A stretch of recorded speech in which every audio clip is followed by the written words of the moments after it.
She was only 13. He was 13 as well. She had just moved back from England to Nigeria. Being the new girl in his class, he knew what he wanted, but did not know how to ask. He stood in front of her, and the only words that would come out of his mouth were, "Will you marry me?" She looked at him laughing, like, at least we have to be friends first. Hi, I'm Tosin, the guy who asked too early. And I'm Basira, the girl who made him wait. And this is the Friends First podcast. And in this episode, we are discussing joint finances in a marriage and navigating hidden money.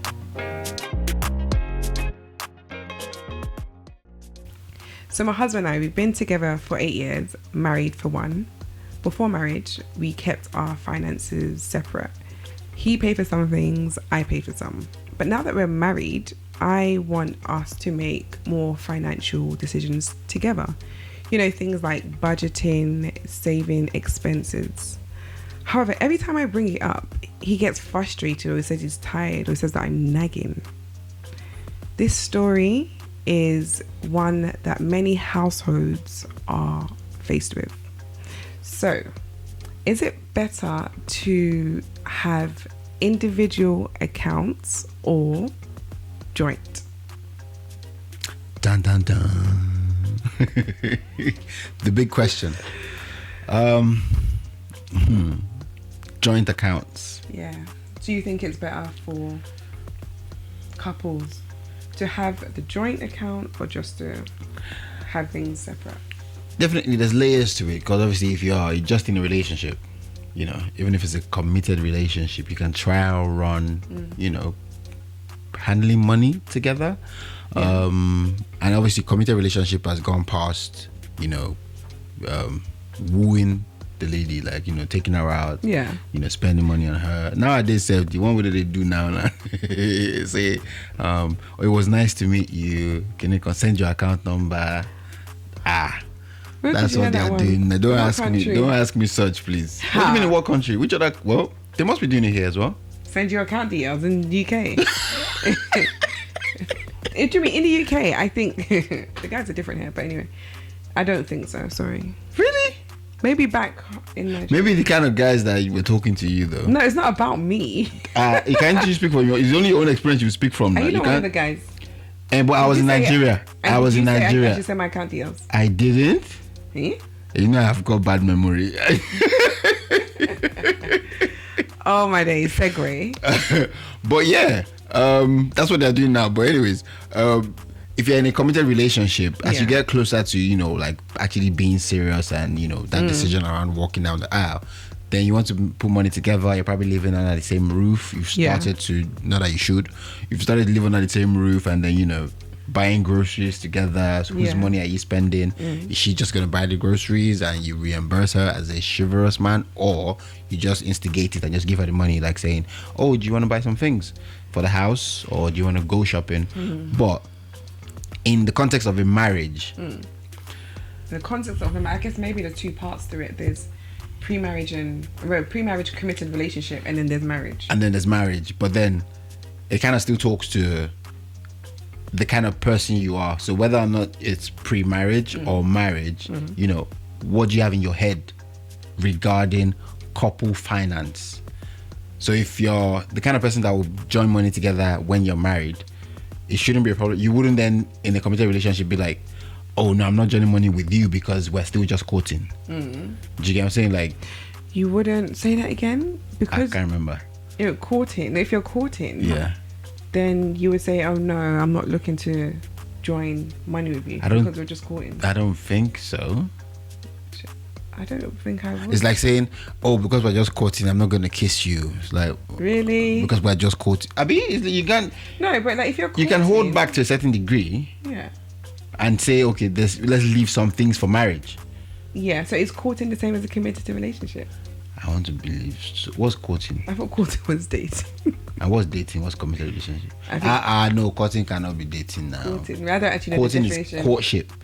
Okay. Do you understand? It's like your mom knows you're seeing with this guy. Do you get what I'm saying? But he hasn't come to ask for your hand. Okay. So there's levels to it. But I feel like if you're that kind of person anyway, you know, whether you're in a committed relationship or you're in marriage, you know, you won't have a problem with putting money together. But the question is, should you put money together with your partner, or should you keep it aside? It depends on honesty. You have to, I think you need to know the person. The person has to be at least, as in the other person that you're dealing with. Like, both of you have to be honest with each other. Yeah. Because if you're not honest with each other, then how are you going to trust that person? I would like to think if you're, you know, getting in bed, no pun intended. Oh If you're marrying somebody, you're intending to be honest with the person. Okay. But I think, yeah, if you're doing every other thing with this person, you're giving your life to Christ. That's where you should give your life to, first of all. Yes. But if you're sharing your life with this other person, why hold back on anything else? People hold back all the time, you know. I think it's, 38% of individuals, they have lied about having... They've hidden some money in a secret bank account. It's a report from Aviva, isn't it? That people tend to keep a separate stash. Aside. People tend to just, you know... So, yeah. Keep it on the side. Why? I think for many reasons. Go on. Because you seem to, you know. Not that I've done it. No, but you seem to know the reason. But I think for many reasons. Based on research, I've done some research before we came here, and I've got the stats to back it up. The aggressive defense. Like, what reasons do you think that people? Okay, sorry, not people. Me. People tend to hide money from their partner. The first angle is money. I think it represents security. Okay. Yeah. So potentially, if the other person that you were with is not great with handling money, oftentimes. Really? I feel like that's not the case with us, though.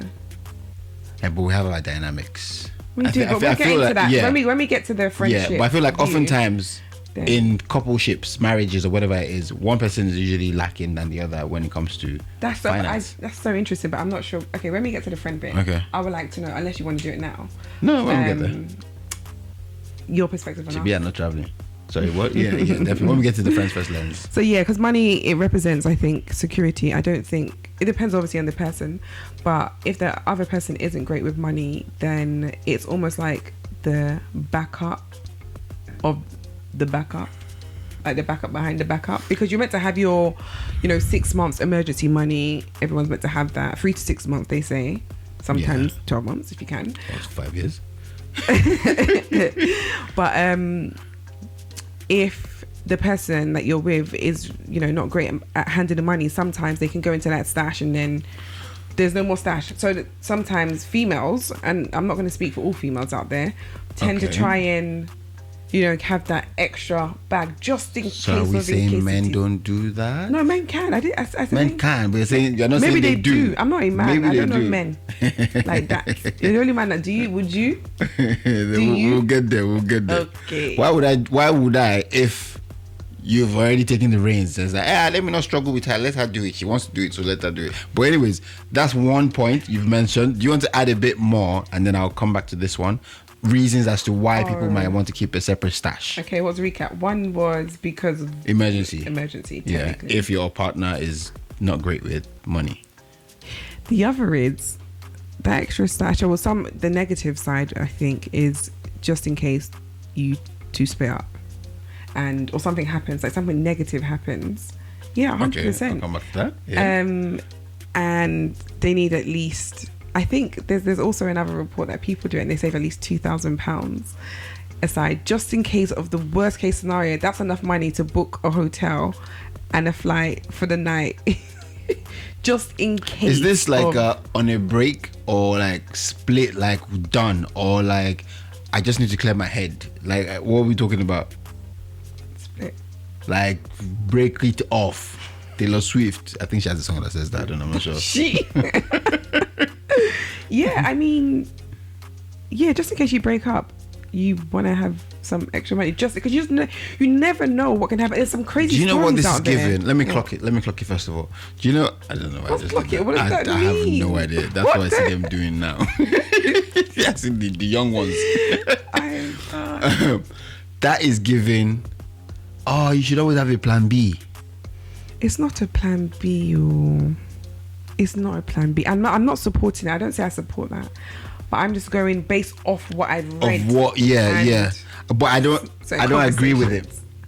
I don't agree with it. I think it's like a plan B kind of situation where it's like if you're keeping a plan B, if you have a plan B, it's because you don't have 100% faith in plan A. So if you're keeping stash aside, like, oh, if it goes south, why are you getting with someone in the context of marriage, which is for better, for worse, to death do us part. Like with the dead separate us. If that's the concept you're going into and the agreement you're going into, then why are you thinking if it doesn't go right? So if you actually take this to prenups, which should be an entire topic on its own. Yeah, prenups. It's like, why are you going? I remember when you and I got married, someone was like, have you got a prenup? I think you were about to say, okay, yeah. Who is this? You've said this to me before. Who is this person? And I'll never tell you. Really? But, look at that. Speak of honesty. But I'm being honest that someone said it. I think and to be honest, I think I told you, but you've just forgotten. Great. So okay, am I gonna say it now? Yeah, but you should be able to tell them. But yeah, and to go back to the first point. So the second one was around, secret stash for in case you need to, abscond. The first one then being, remind me, emergency, because the other person is not great with money. So would your solution then be, let me keep something aside that he doesn't know about or that she doesn't know about? But like you said, the woman is the one who is doing more of the saving their asses. But you're saying emergency of the emergency, being that, oh, for example, I'm not great with money, or you let me know that, oh babe, we need to save money aside, you should have 6 months emergency, so I've started to keep this money aside. You're then saying, outside of that, you then keep another extra stash. Are you saying the justification for that is because you're doing it for us, so I shouldn't be upset? Yeah. So why don't I know? It's like why do you need to know? So do you want me to stay bad with money? Because I would think if we're coming together, we should rub off on each other. Yeah. As against you just leaving me for the birds, saying he's bad with money. He's never going to get better with money. So let me just handle that. Very optimistic way to think, but I just feel like based on real life scenarios and people around us, when you get together, you're 30, you're 40, you're not the chances of you changing your bad habits is quite low, and so the woman's going to do what she needs to do in order to protect hers and you, as in hers, you, everyone. Is giving me individuality in the marriage. Yeah, I hear that. I do hear it, and I somewhat agree. And there's a certain... And again, I'm not saying that I do this. I'm just saying I understand. Why disclaimer? I understand. Why? And I was gonna say, I'm losing my train of thought now. It then goes to kind of like say, people tend to now keep money aside, but then is it the same thing as not disclosing how much you earn? Is it the same? Or not necessarily how much you earn. For example, if you get quick cash, maybe you're a gambling man, and you bet on, City beating Madrid, or Madrid, like they disappointed me a couple of days ago. Oh, Madrid beat City, and then Madrid wins, and you win, a bet, and you come to 2K, 4K, whatever it is, and you don't tell your partner. Oof. That actually, I was just looking at my document, and it leads into something, because the question is having a secret stash always a betrayal, or is some financial privacy basically normal? So what you're saying there, so you come into a bit of cash and you don't tell, that's not financial privacy, you're lying. I mean, you're withholding information. Why are you withholding that information? You're not withholding it. You can't. It wasn't in the plan. Money. Yeah, it wasn't in the But plan. why wouldn't you tell your partner? Because it was not in the plan. I do this job. I get 3K every month, and that's the plan. And then I come into money because my justification is I'm one for putting money together, but my justification for having extra stash is, how do I surprise you? I see this guy. Abby? Come on, how do I surprise you? I don't know. You figure it out. How? But By lying. You have your own money though, anyway. No, so things are joint. Mm-hmm. So this is in a joint scenario. Yeah. So things are joint with this couple. And then I come into some money. And you come Do I need to say money that's not planned? So, but if you don't need to say, sorry to cut you off, you don't need to say if No, it's that fine, you can extra. cut me off. Continue talking then. no, carry on. You do not need to say, my answer would be, you do not need to disclose this extra piece of cash that you have come into if your intention and purpose behind that money is to surprise moi. If it is not, you must disclose. Please and thank you. So pending the surprise, and the money is used for other reasons. Then what are you talking about? So look at this. No, because you're like, oh, I don't need to disclose if it's still coming to good use for you. Yeah. So now I want 2K in the bet. I want to buy her this thing. Should I buy it? I don't want her to know. Surprise her. Ooh, now City is playing Watford. Maybe I should bet on this game. And then you bet. And you make 10K. Oh, now 10K, you're like, oh. And then you're like, ooh. Now I delved into something that's entirely. Now the guy is becoming a gambler. Gambling is not good, guys. Do not gamble, please. The gamble aware. But yeah, I feel like, there's a certain level of maturity. Now I remember what I was about to say. There's a certain level of maturity because marriage is not for youngins. It's not for anybody. That's why privacy single to date. There's a certain level of maturity required to go into a marriage. I've heard the saying before where they say a 40-year-old married man.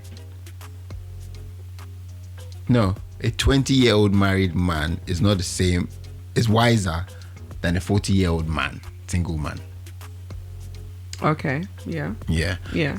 So I'm saying there's a certain level of maturity that's required for you to go into a marriage. So if you know you're bad with money and your partner doesn't trust you because you're bad with money, I feel like that there's a level of honesty, integrity, maturity that would let you come to your knees as the person who is bad with finances and submit to your partner and say, I'm bad with money, but I want us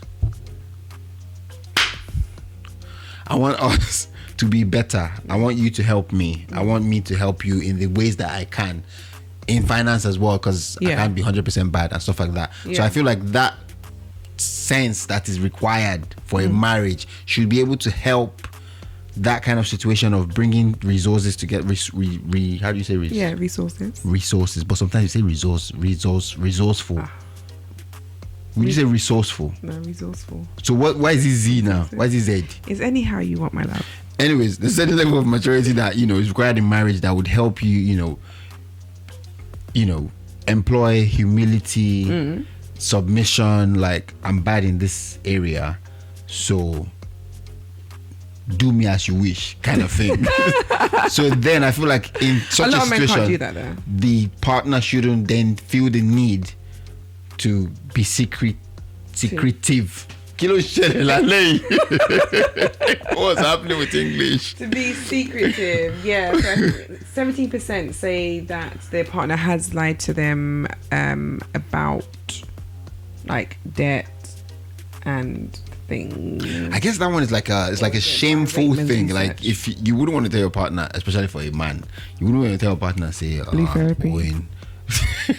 I'm owing somebody money. Therapy. If you guys haven't watched it, you should watch it. Promo. Free promo. But this show is not sponsored by Netflix. No, it's not. That's the part where you put sponsorship ad there and then.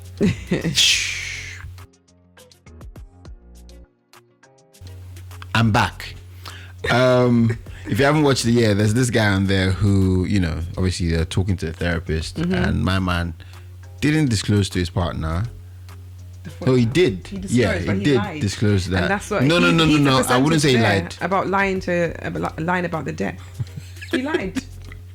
He's the one of those. He's the one that's statistics. Yeah, the statistics are real.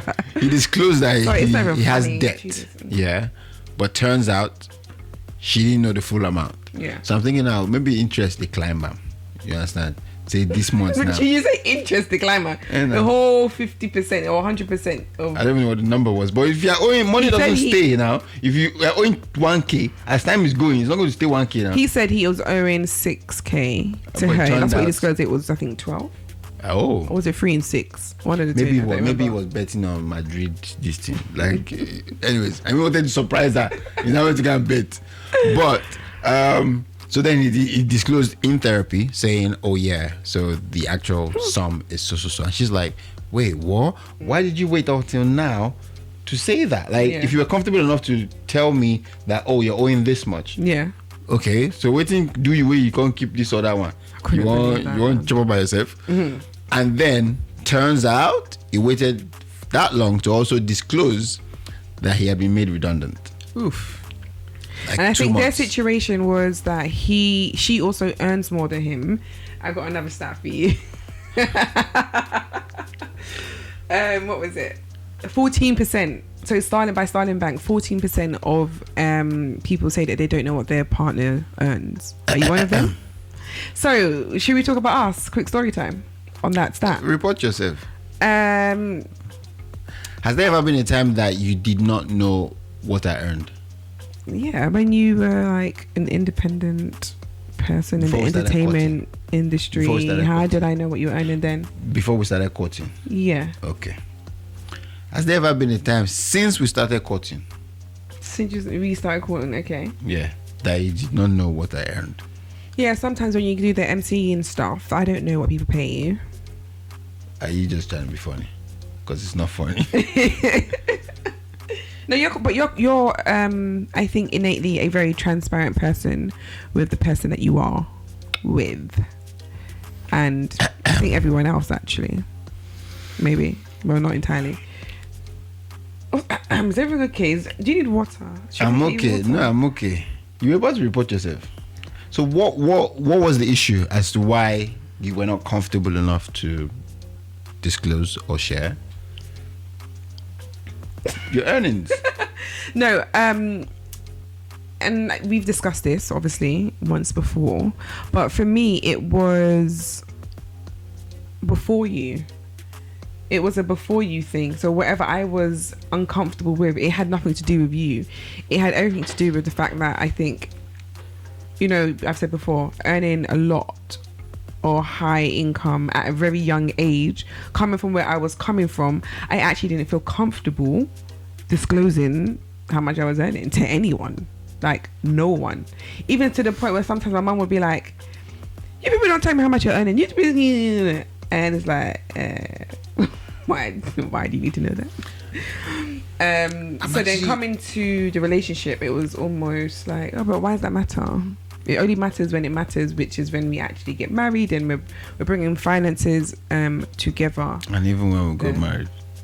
But anyways, even when we got married, did I? Was this the thing? Open your eyes.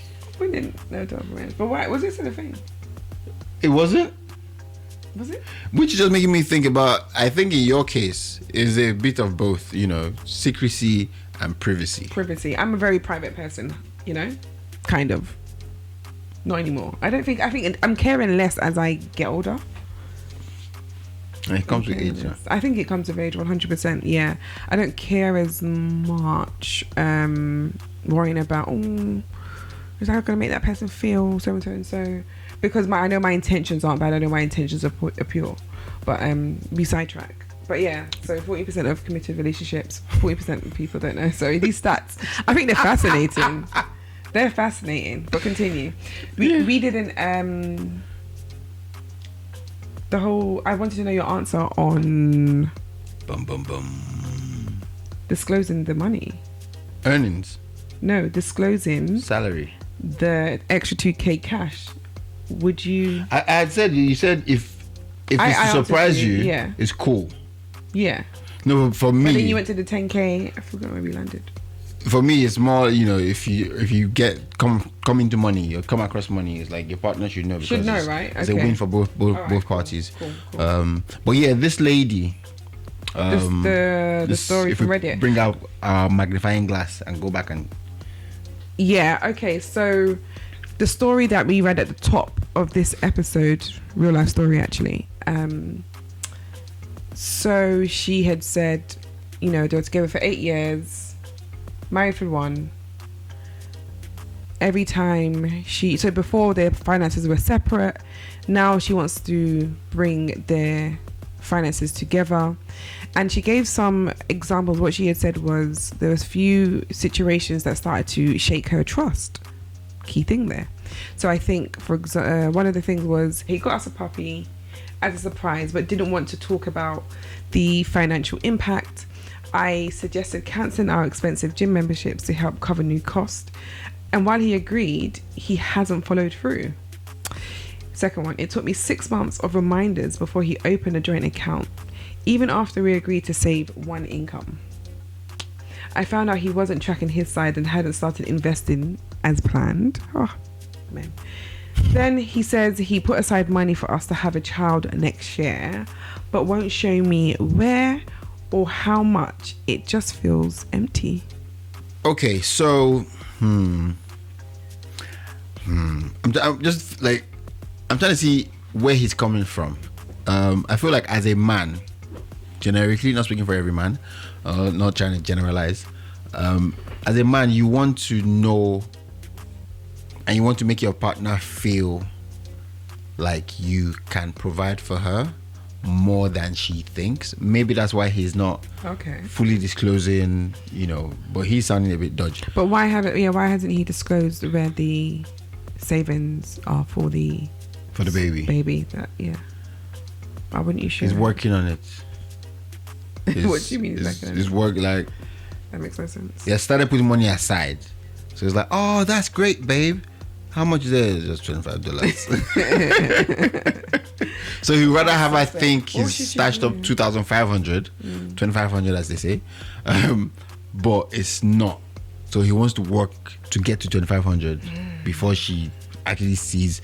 Wait, what is she meant to do? What would you say she should do?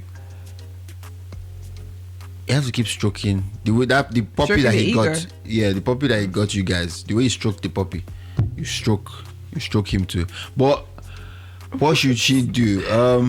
Communication, because obviously, key. That's the number one thing we would say. Communication. This is how you not telling me is making me feel. Why can't you tell me? You guys are already married, so it's never. You can't even say. I have friends. Yeah, I think they should look at it as family resources going forward. So, like, have a money date. Implement money date into your lives. So just come together to just talk about money. So they can fight more. No, it will bring us together because, money makes the world go round. They say that, but it's important. Like, we need money is so paramount. I think it's one of the highest reasons for divorce, but that's a different topic. So I think if they have money dates and change their perspective or their views or their mindset and how they see it, potentially that could help loosen him up to start to disclose what he's doing, what he's like, or why is he hiding it? But first things first is communication. Yeah. Or maybe, I don't know, mindset comes first, then communication. You need to think about it first and then communication. But I think that's something that could work. Another thing is, when it comes to communication as well, it's not just communication. Oftentimes it's not about what you say but how you say it. So you can ask him about the money and say, oh babe, this money you're putting aside about for the baby that we're intending to have, how much is it? That might not sit well with him. And if you tried something else like, how much do you think we should put aside for the baby? You're not asking how much he has aside. You're just asking how much he thinks we should put aside for the baby. That's very disarming. And then, that's what I'm looking for. disarming questions, disarming language. Yeah. Not just, cantankerous, aggressive. Yeah. Because you're probably upset already. Like, why is he keeping it away from me? Why is he not telling me? Put that aside. And you to the man, why are you not telling her? Bring her in. She's the partner, she's the woman, she's the helper, she's to help you as you are to help her. So tell her, bring her in on how much it is. She might have an extra money too that she's stashing, emergency that she can add to that, money you're putting aside for the baby. So yeah. I guess putting aside our egos and just hashing stuff out. Humble yourself is what I would say. Yeah. Agree. Money dates. Honest conversation. Mindset. Disarming language. Yeah, disarming questions. And yeah, stay prayerful. You're of one accord, one flesh. What was it? Mark. Two become one. The Bible says it. Two become one. Mark 10 verse 7. Check it out. Yep. And there's no I in team. There is no I in team. There's no I in marriage. Yeah? What? What? There's no I in marriage. Huh? Really? There's no I in marry. It's like there's I in marriage. Like what? I don't know. I feel there's like no I in partner. All right. But yeah. I think I want to leave you guys with an exercise. Yes. The exercise. My exercise for them is to implement money dates into your life. My exercise for you is, no matter how humble you think you are,